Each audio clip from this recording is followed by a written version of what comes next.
Ces marches sont organisées au moment où les députés et sénateurs sont en vacances parlementaires. Il fallait donc aussi attendre après la levée de l'état d'urgence qui retenait les élus à l'hémicycle à l'Assemblée nationale.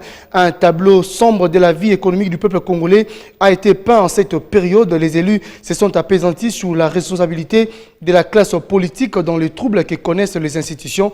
La speaker de la Chambre basse du Parlement a appelé le gouvernement à agir de façon responsable pour atténuer tant soit peu les frustrations d'un peuple très pauvre vivant sur une terre potentiellement riche.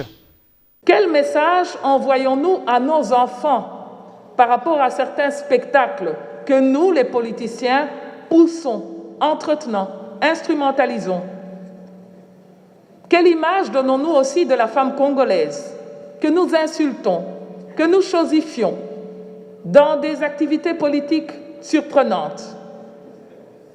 Quel exemple donnons-nous à ceux qui nous ont confiés, qui nous ont donné leur confiance pour aller les représenter à Kinshasa, cette capitale excentrée, siège de nos institutions, à ce pays grand, aux dimensions de l'Europe, quand nous sommes dans la majorité du temps dans des luttes de pouvoir, dans des agendas pour 2023, au lieu de penser à 2020 et au peuple d'abord.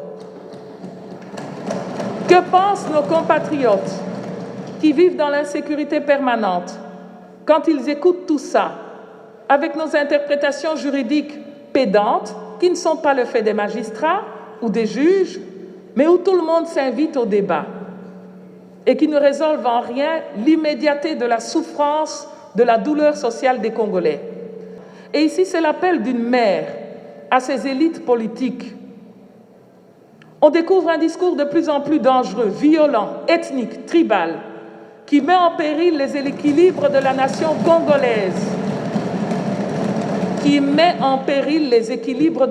congolaise, Des tracts où une communauté menace une autre, la visibilité de certains drapeaux étranges à l'est du pays pour demander l'autonomisation dans quelques-unes de nos provinces, parce que nous n'arrivons pas à leur donner l'espoir.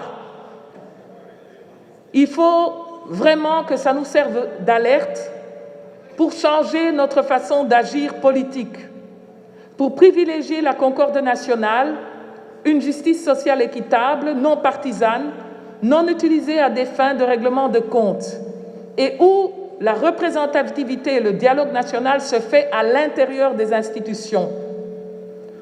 Nous, à l'Assemblée nationale, parce qu'ils nous ont envoyés, parce qu'ils ont eu confiance en nous, parce qu'ils ne nous ont pas nommés mais élus, nous devons de penser Congo. Nous devons de penser Congo et non tribu.